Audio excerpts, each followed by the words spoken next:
வேல் மாறல் அப்படின்னு ஒரு அருமையான ஸ்லோகம் இருக்குது. இந்த வேல் மாறல் அப்படிங்கிறது என்னதுன்னு நம்ம முதல்ல தெரிஞ்சுக்கலாமா? வேல் மாறல் அப்படின்றது ஒரு மந்திரம், முருகப்பெருமானுடைய மந்திரம். வேல் மாறல், வேல் வகுப்பு அப்படிங்கிறது ரெண்டுமே ஒன்று தான். அருணகிரிநாதர் திருப்புகழ் அருளி செஞ்சிருக்கார் இல்லையா? அதே போலவே மணி மந்திர ஔஷதம் அப்படின்னு ஸ்லோகம் பண்ணியிருக்கேன். அதில் ஸ்ரீபாத வகுப்பு அப்படின்றது மணியாகவும், தேவேந்திர வகுப்பு அப்படிங்கிறது தேவேந்திர சங்கமம் அப்படின்றது மந்திரமாகவும், வேல் மாறல் அப்படின்றது ஔஷதமாகவும். ஔஷதம் அப்படின்னா என்ன? ஔஷதம்னா மருந்து. எதுக்கு மருந்து? நம்மளோட பிரச்சனைகள் எதுவானாலும் நீக்கி விடுறதுக்கு உண்டான அருமையான மருந்து வேல் மாறல் அப்படிங்கிற இந்த முருகனுடைய ஸ்தோத்திரம். வள்ளிமலை சச்சிதானந்த சுவாமிகள் அப்படின்றவர் இதை மந்திர தொகுப்பாக மாற்றி அமைச்சு கொடுத்துருக்கேன். அதில் 16 பாடல்கள் மொத்தம். இந்த 16 பாடல்களையும் அதுவே திரும்ப திரும்ப வர மாதிரி இருக்கும். அதையே திரும்பி திரும்பி மாற்றி மாற்றி வர மாதிரியாக அமைச்சிருப்பார். இந்த மாதிரி மாற்றி அமைக்கிறதுனால, மாற்றி அமைச்சு பாடுறதுனால நமக்கு 64 முறைகள் இந்த பாட்டு வரும். இந்த வேல்மாறல் அப்படிங்கிற பாட்டு வரும். இதில்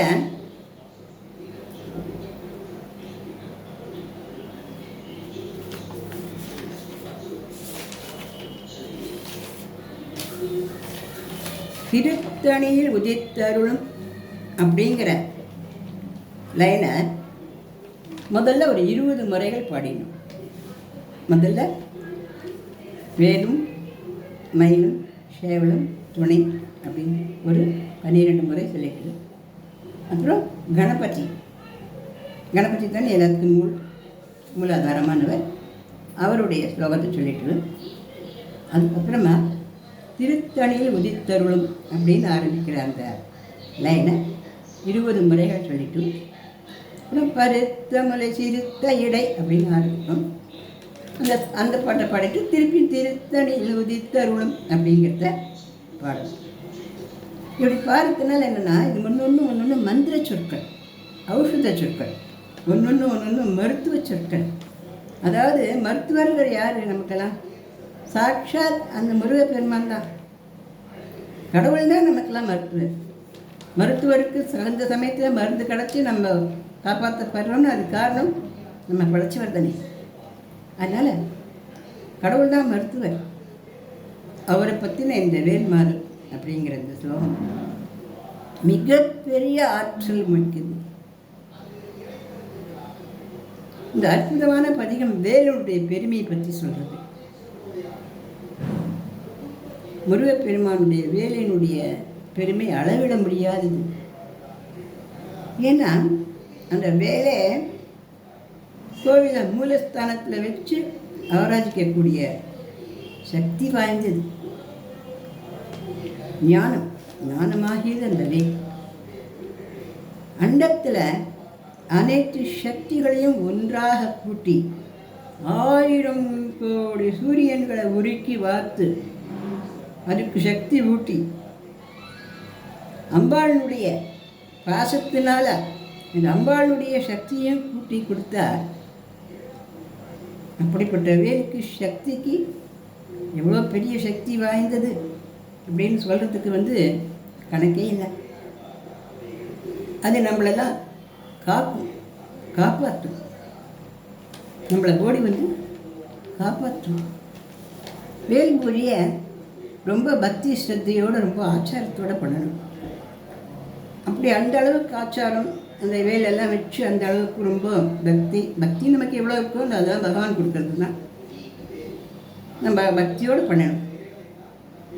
அப்படி பண்ணும் பொழுது பிரச்சனை இருக்கிறவளும் பண்ணலாம், பிரச்சனை இல்லாதவளும் பண்ணலாம். பிரச்சனை இருக்கிறவளும் பிரச்சனை தீரும், பிரச்சனை இல்லாதவளுக்கு இன்னும் சந்தோஷங்களும் சௌபாகியங்களும் கூடி எப்போ மகிழ்ச்சியான ஒரு நிலைமை ஏற்படும். சின்ன குட்டி வேலை வச்சு அந்த வேலுடைய கூரிடம் முனையில் ஒரு எலுமிச்சம் எடுத்து சொருகி சந்தன குங்குமம் நட்டு சந்தன அபிஷேகம், பால் அபிஷேகம், பூக்களெல்லாம் சுரிஞ்சு பூக்கள்னால் அர்ச்சனையெல்லாம் பண்ணி அப்படி நம்ம இந்த வேல்மாறலையும் படித்து 48 நாட்கள் படிக்கணும். படித்து நம்ம முடிக்கலாம். அதுக்குள்ளேயே நம்முடைய நியாயமான நல்ல வேண்டுதல்கள் தான் நல்லபடியாக நமக்கு நடக்கும். நம்முடைய பிரச்சனைகள் தான் நல்லபடியாக தீரும். முருகனோடைய இருக்கக்கூடிய வேலை வச்சும் முருகப்பெருமானுடைய படத்தை வச்சும் முருகப்பெருமானுக்கு பொட்டு சந்தனம்லாம் இட்டு வேலுக்கும் சந்தனம் பொட்டெல்லாம் இட்டு அப்படியே நம்ம இந்த ஸ்லோகத்தை நம்ம சொல்லிகிட்டே வரலாம்.